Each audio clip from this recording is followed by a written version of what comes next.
دنیا میں بڑے بڑے انقلابات ہوئے ہیں۔ یہ انقلابات خاص خاص انسانوں کے وجود سے تعلق رکھتے ہیں، اس لیے ان انسانوں کی پیدائش کے ایام کو بھی دنیا عظمت کے ساتھ یاد رکھنا چاہتی ہے، اور اس اعتبار سے ان یادگاروں کی فہرست بڑی طویل ہے۔ اس میں بادشاہوں کے زرنگار تختوں کی قطاریں ہیں، فاتحوں کی بے پناہ تلواروں کی جھنکار ہے، سپہ سالاروں کے ذرہ بختر کی ہیبت ہے، حکیموں کی حکمتوں اور دانائیوں کے دفاتر ہیں، فلاسفر و علماء کے علوم و صحافت کے خزائن ہیں، صناعوں کی ایجادیں ہیں، وطن پرستوں کے مواعظ ہیں، قومی پیشواؤں اور ملکی دائیوں کی جاں فشانیوں اور سرفروشیوں کی داستانیں ہیں۔ لیکن سوال یہ ہے کہ دنیا اگر اپنی عظمت کے اصلی دن کو یاد رکھنا چاہتی ہے تو ان میں سے کس کو یاد رکھے؟ ان میں سے کون ہے جس نے دنیا کو سب سے بڑی چیز دی ہے تاکہ وہ بھی سب سے پہلے اور سب سے زیادہ اسی کی یاد کو پیار کرے؟ آئیے سب سے پہلے بڑے بڑے اولو العزم شہنشاہوں کو دیکھیں جنہوں نے دنیا کے بڑے بڑے رقبوں کو نوک شمشیر پر رکھ لیا اور ایسے ایسے عجیب و غریب ایوانوں اور محلات میں جا بسے جن کی دیواریں اور چھتیں چاندی، سونے اور لال و جواہر سے بنائی گئی تھیں۔ انہوں نے بہت زیادہ مال و متاع جمع کیا، ان کے پاس لوہے کے بہت زیادہ خورریزی کے آلات تھے اور ان کی اطاعت و غلامی میں انسانوں کا سب سے بڑا غلہ تھا۔ لیکن اگر دنیا کی پیدائش کو یاد رکھے تو بتاؤ کہ دنیا کے انہوں نے کیا کیا؟ ان کی فتوحات بہت وسیع تھیں اور ان کی وہ دولت جو انہوں نے زمین کی بستیوں کو اجاڑ کر لوٹی تھی بڑے بڑے وسیع رقبوں کے اندر آتی تھی۔ لیکن دنیا کو اس سے کیا ملا کہ دنیا کی گردن ان کے آگے جھکے؟ اگر وہ بہت بڑے فاتح تھے تو اس کو یوں کہو کہ انہوں نے سب سے زیادہ زمین کو ویران کیا اور اس کی آبادیوں کو اجاڑا، سب سے زیادہ خون کی ندیاں بہائیں اور سب سے زیادہ اللہ کے بندوں کے گلے میں اپنی غلامی کا طوق ڈالا۔ سکندر دنیا قدیم کا سب سے بڑا فاتح تھا جس نے تمام دنیا سے اپنے تخت کی پوجا کرانی چاہی۔ لیکن دنیا اگر اس کی پیدائش کو یاد رکھے تو یہ یاد کن واقعات کی یاد ہوگی؟ یہ دنیا کی ویرانیوں، ہلاکتوں اور غارت گریوں کی لعنتوں کا بہت بڑا سرمایہ ہوگا جو اسے ہاتھ آئے گا۔ دنیا میں جس قدر بادشاہ پیدا ہوئے ہیں، اگر ہم ان کی زندگی کے تمام کارناموں کا حاصل معلوم کرنا چاہیں تو اس کے سوا کچھ نہیں ہوگا کہ وہ جتنے بڑے بادشاہ تھے اتنے زیادہ انسانوں کو غلام بنانے والے تھے۔ پر جن کا وجود خود دنیا کے لیے ایک زخم تھا، ان کی یاد میں اپنی گم شدہ شفا کیوں کر دنیا حاصل کر سکتی ہے؟ حکمہ کی حکمت، فلاسفر کا فلسفہ، صناعوں کی ایجادیں بلا شبہ تاریخ عالم کے اہم واقعات ہیں۔ لیکن اگر وہ اپنی یاد کے آگے دنیا کو جھکانا چاہتے ہیں تو انہیں بتانا چاہیے کہ انہوں نے اپنی حکمت صلاحیوں اور عجیب و غریب ایجادات سے دنیا کے اصلی دکھ اور زمین کی حقیقی مصیبت کے لیے کیا کیا۔ آسمان کی فضا میں ان گنت ستاروں کی قطاریں پھیلی ہوئی ہیں۔ بلا شبہ وہ شخص بہت بڑا غور کرنے والا دماغ اور بڑی کاوش رکھنے والی نظر رکھتا تھا جس نے سب سے پہلے ہم کو یہ بتایا کہ یہ بڑے بڑے ستارے ہیں، ان میں ثوابت ہیں، ان میں سیارات ہیں، ان کی حرکتوں کے معین اوقات و ایام ہیں۔ لیکن دنیا جب ستاروں کی بہت بڑی سچائی کو نہیں جانتی تھی تو اس وقت بھی بیمار تھی، اور یہ معلوم کر کے بھی بیمار رہی۔ اس کا اصلی دکھ یہ نہ تھا کہ انسان آسمان کے متعلق بہت تھوڑا جانتا ہے، بلکہ ہمیشہ سے وہ اسی ایک مرض میں گرفتار رہی کہ انسان خود اپنی نسبت، اپنی فطرت صالحہ کی نسبت، اپنی راہ سعادت کی نسبت کچھ بھی نہیں جانتا۔ اگر تم اس صناع کو بہت بڑا سمجھتے ہو جس نے انسان کے لیے فن تعمیر ایجاد کیا تاکہ وہ پائیدار مکانوں اور خوبصورت چھتوں کے نیچے بیٹھے، تو تمہیں بتانا چاہیے کہ انسان درختوں کے نیچے بیٹھ کر کیا نیک اور سچا نہ تھا؟ کیا بڑے بڑے محلات کے اندر بس کر اس نے اپنی گم شدہ حقیقت کو پا لی؟ دنیا کی اصل مرض انسانیت حقیقی گمشدگی ہے۔ سعادت انسانی اور امن عرضی ہی وہ نعمت ہے جس کی ڈھونڈ میں ابتدا سے انسان کا ذرہ ذرہ تہو بالا ہو رہا ہے۔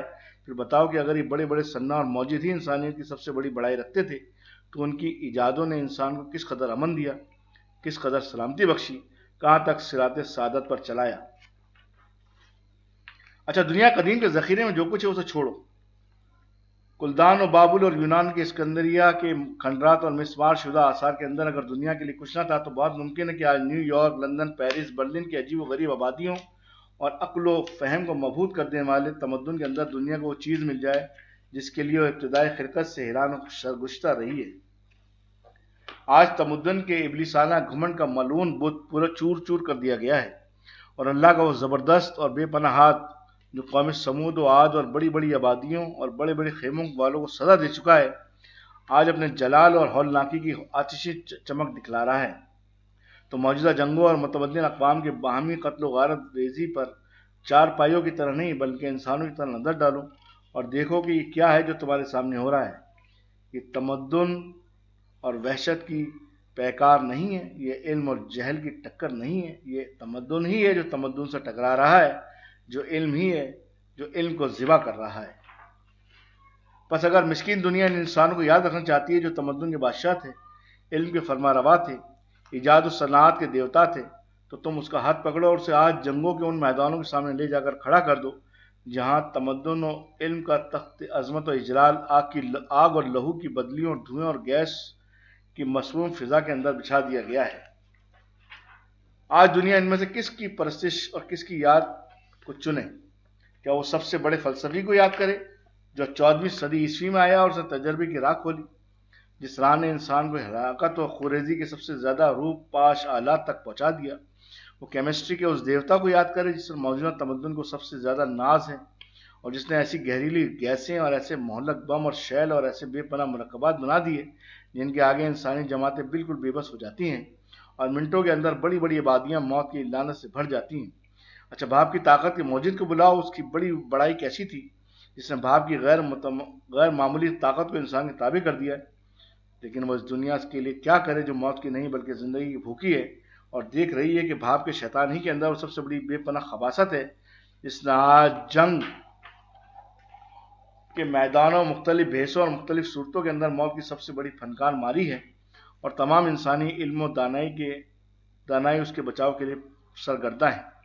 پھر کیا تمدن اور علم کے مغرور بانیوں کی پیدائش پر خوشیاں منائے دنیا جنہوں نے اس کی ہلاکت و بربادی کے لیے سب کچھ کیا پر اس کے امن و سلامتی اور سعادت و طمانینت کے لیے کچھ نہ کر سکے؟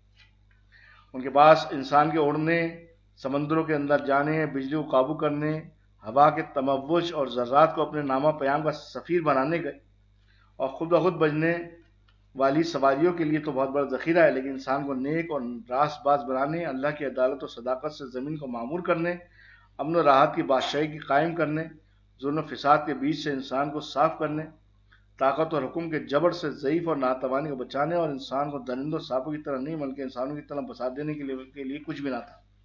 تم کہہ سکتے ہو کہ یہ ان انسانوں کا حال ہے جن کی بڑائیاں صرف جسم و مادے تک محدود تھی، لیکن اگر دنیا کے لیے ان کی پیدائش کی یاد میں کوئی تسکین نہیں ہے تو وہ ان صفات سے باہر آئے گی اور دنیا کے بڑے بڑے مذہبوں کے دامن میں پناہ لے گی. وہ بانیان مذہب کی عظمتوں کا نظارہ کرے گی، وہ اللہ کے رسولوں اور اس کے پاک پیاموں کے رہبروں کو ڈھونڈے گی. ہاں، اگر دنیا ایسا کرے تو یہ فی الوقت اس کی مصیبت و خاتمہ ہوگا، اس کے دائمی درد اور بے قراریوں کے لیے سکھ اور راحت کی ایک حیات بخش کروٹ ہوگی اور وہ بلا شبہ منزل مقصود کو پا لے گی. قرآن حکیم نے بھی اس کے دکھ کا یہی علاج بتایا ہے، اور جب تک کہ وہ بادشاہوں، قوم پیشواؤں، کاہنوں اور ان و مذہب کے جھوٹے مدعیوں کی غرور میں لپٹی ہوئی تھی تو اسے وصیت کی کہ وہ سچائی کے رسولوں اور اللہ کے دائیوں کی راہ تلاش کرے. لیکن دیکھنا یہ ہے کہ اس میدان میں بھی اگر کون سی زندگی ہے جس کے نامہ اعمال کے اندر دنیا کو پیام امن مل سکتا ہے. دنیا میں آج جو بڑے بڑے مذاہب ہیں وہ علم الاقسام کی تقسیم کے مطابق دو قسم تقسیم کیے جا سکتے ہیں. ایک وہ سلسلہ ہے جس کے تحت یہودی اور مسیحی اقوام اب تک دنیا میں باقی ہیں. دوسرا آرین سلسلہ ہے جس سے گوتم بدھ اور ہندوستان کے تمام داعیان مذہب وابستہ ہیں. حضرت موسیٰ علیہ السلام، پھر اگر دنیا کے سب سے بڑا رسول یہودی مذہب کی تاریخ میں ہے تو وہ حضرت موسیٰ علیہ السلام کی زندگی اور ان کی پیدائش کے واقعے کو سب سے بڑا قرار دے گی. لیکن اگر اس نے ایسا کرنا چاہا تو اسے اس کا حق ہے کہ موسیٰ علیہ السلام کے اعمال حیات میں اپنے لیے پیام امن ڈھونڈے. حضرت موسیٰ علیہ السلام کی حیات مقدسہ کا سب سے بڑا کارنامہ یہ ہے کہ انہوں نے مصر کی ایک ظالم گورنمنٹ کے پنجہ استبداد سے بنی اسرائیل کو نجات دلائی اور اسے غلامی کی ناپاکی سے نکال کر جو انسانیت کے لیے سب سے بڑی ناپاکی ہے، حکومت اور امن اور عزت کی طہارت تک پہنچایا. لیکن دنیا صرف بنی اسرائیل ہی کا تو نام نہیں ہے. غیر الہی عبودیت کی زنجیریں صرف بنی اسرائیل ہی کے پاؤں میں تو نہیں تھی بلکہ کرۂ ارض کی تمام آبادیوں کے پاؤں اس کے بوجھ سے زخمی تھے. بس دنیا کے لیے وہی تلوار محبوب ہو سکتی ہے جو صرف فرعون کی ڈالی ہوئی زنجیروں ہی کو نہ کاٹے بلکہ دنیا کے تمام فرائنہ کے تخت غرور کو الٹ دے. حضرت عیسیٰ علیہ السلام، دوسرا سب سے بڑا اسرائیلی مذہب مسیح تحریک ہے. لیکن مسیح دعوت کی تعلیم ہمارے سامنے ہے. اس کے علاوہ مسیحیت سے منسوب قومیں جو کچھ بھی کہیں گی ہم انہیں حضرت مسیح کے قول سے قبول نہیں کر سکتے. حضرت مسیح علیہ السلام نے کہا تھا کہ میں صرف تورات کو قائم کرنے آیا ہوں اور خود کوئی نئی دعوت نہیں لایا. انہوں نے تصریح کی کہ میرا مشن صرف بنی اسرائیل کی اصلاح تک محدود ہے. نیز انہوں نے غیر قوموں میں منادی کرنے سے روکا اور ہمیشہ اپنے کاموں اور اپنی وصیتوں میں اپنی تعلیم کو اسرائیل کے گھرانے تک محدود رکھا. بس دراصل انہوں نے جو کچھ بھی خدمت کرنا چاہیے وہ صرف بنی اسرائیل کی ایک مسخ شدہ قوم کی تھی، تمام دنیا کے لیے ان کے پاس کچھ نہ تھا۔ آرین سلسلہ۔ اس کے بعد مذاہب اعلیٰ میں آرین نسلوں کی دعوتیں ہمارے سامنے آتی ہیں، لیکن افسوس کہ دنیا کے لیے ان کے پاس بھی کوئی پیام سعادت نہیں۔ عظیم الشان گوتم بدھ کی تمام تعلیمات و وسائل کا محاصل یہ بتایا گیا ہے کہ نجات دنیا کے ساتھ رہ کر حاصل نہیں ہو سکتی۔ بس دنیا کو جن لوگوں نے ٹھکرا دیا، دنیا ان کے پاس جا کر کیا حاصل کرے گی؟ پھر اس نے جو کچھ بھی بتایا اور سکھایا ہو، لیکن قوموں اور ملکوں کے دائروں ہوئی میں اس کی دعوت محدود رہی۔ ہندوستان میں اگر اسے شکست ملی تو جاپان اور چین میں جا کر محدود ہو گئی۔ بس زمین اپنی اس مصیبت کے لیے جو رقبوں اور ملکوں میں محدود نہیں ہے، عظیم الشان بدھا سے کیا حاصل کر سکتی ہے؟ ہندوستان کے مذہبی ذخیرہ تعلیمات اور اس کی پر اثر قدامت کی وقت سے ہم انکار نہیں کر سکتے، تاہم دنیا کے لیے ان کے بانیوں کی عظمت کے اندر کیا خوشی ہو سکتی ہے، جبکہ کوئی ہمالیہ کی دیواروں اور بحر عرب کی موجوں سے باہر بھی ایک دنیا ہے۔ مگر ہندوستان کے مذہبی داعیوں نے صرف ہندوستان کے اندر بسنے والوں ہی کو اپنی ہدایتیں سپرد کی۔ ولادت با سعادت۔ بس اگر دنیا اپنی نجات کے لیے بے چین ہے تو اس کے لیے راحت اور تسکین کا صرف ایک ہی راستہ ہے، اور صرف ایک ہی زندگی ہے جس کا دکھ ایک ہی ہے، اور اس کی شفا کے نسخے بھی ایک سے زیادہ نہیں ہیں۔ اس کا ایک ہی پروردگار ہے جو اپنے ایک ہی آفتاب کو اس کے خشک تر پر چمکاتا اور ایک ہی طرح کی بدلیوں سے اس کے ویرانے کو شاداب کرتا ہے۔ بس اس کی ہدایت اور رحمت کا آفتاب بھی ایک ہی ہے، اور وہ بہت سے ستارے اس کی روشنی سے اکتساب نور کرتے ہیں، مگر ان سب کا مرکز نورانیت ایک ہی ہے۔ بس تمام قرۂ ارضی کی روشنی کے لیے یہی ایک آفتاب ہدایت ہے، جس کی عالمگیر تفسیر کرنوں کے اندر دنیا اپنی تمام تاریکیوں کے لیے نور بشارت پا سکتی ہے۔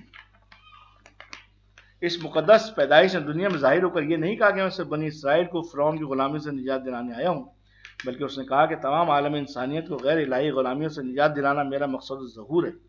اس نے صرف اسرائیل کی گھرانے کی گمشدہ رونق ہی سے عشق نہیں کیا، بلکہ تمام عالم کی اجڑی ہوئی بستی پر غمگینی کی اور ان کی دوبارہ رونق و آبادیوں کا اعلان کیا۔ اس نے اس اللہ کی محبتوں کی طرف دعوت نہیں دی جو صرف سینا کی چوٹیوں یا ہمالیہ کی گھاٹیوں میں بستا ہے، بلکہ اس رب العالمین کی طرف بلائے جو تمام نظام ہستی کا پروردگار ہے اور اسے تمام کائنات عالم کو اپنے طرف بلا رہا ہے۔ ہم کو دنیا میں سکندر ملتا ہے جس نے تمام دنیا کو فتح کرنا چاہا، لیکن ہم دنیا کی پوری تاریخ میں اللہ کے کسی رسول کو نہیں پاتے جس نے تمام عالموں کی ضلالتوں اور تاریکیوں کے خلاف اعلان نجات کیا ہو۔ اس کا صرف ایک ہی اعلان ہے جو آغاز خلقت سے اب تک کیا گیا ہے، اور اس لیے اگر دنیا نسلوں، قوموں اور رقبوں کا نام نہیں مخلوقات الہی کی اس پوری نسل کا نام ہے جو کہ قرۂ ارضی کی پیٹھ پر بستی ہے، تو مجبور ہے کہ ہر طرف سے مایوسی کی نظر ہٹا کر صرف ایک ہی اعلان کے آگے جھک جائے اور اس کی پیدائش کے دن کو اپنی عمر کا سب سے بڑا دن قرار دے۔ کیا ہی پاک اور برکتوں کا سرچشمہ ہے وہ ذات جس نے اپنے برگزیدہ بندے پر فرقان نازل کیا تاکہ وہ قوموں اور ملکوں ہی کے لیے نہیں بلکہ تمام عالموں کی ضلالت کے لیے ڈرانے والا ہو۔ سورہ فرقان کی پہلی آیت۔ دنیا میں جس قدر داعیان حق اور صداقت کے اعلانات موجود ہیں، اگر دنیا ان کو بھلا دے گی تو اس صرف قوموں اور ملکوں کی سعادت کی فراموشی ہوگی، کیونکہ اس سے زیادہ انہوں نے کچھ نہیں کیا۔ لیکن اگر 12 ربیع الاول کو اس نے بھلا دیا تو یہ تمام قرۂ ارض کی نجات کو بھلا دینا ہوگا، کیونکہ ربیع الاول کی رحمت کسی ایک سرزمین کے لیے نہیں بلکہ تمام عالمین کے لیے تھی۔ اللہم صلی علی محمد کما صلیت علی ابراہیم وعلی آل ابراہیم انک حمید مجید۔ دوستو، آپ سب کی دعاؤں کا طالب وسیم احمد۔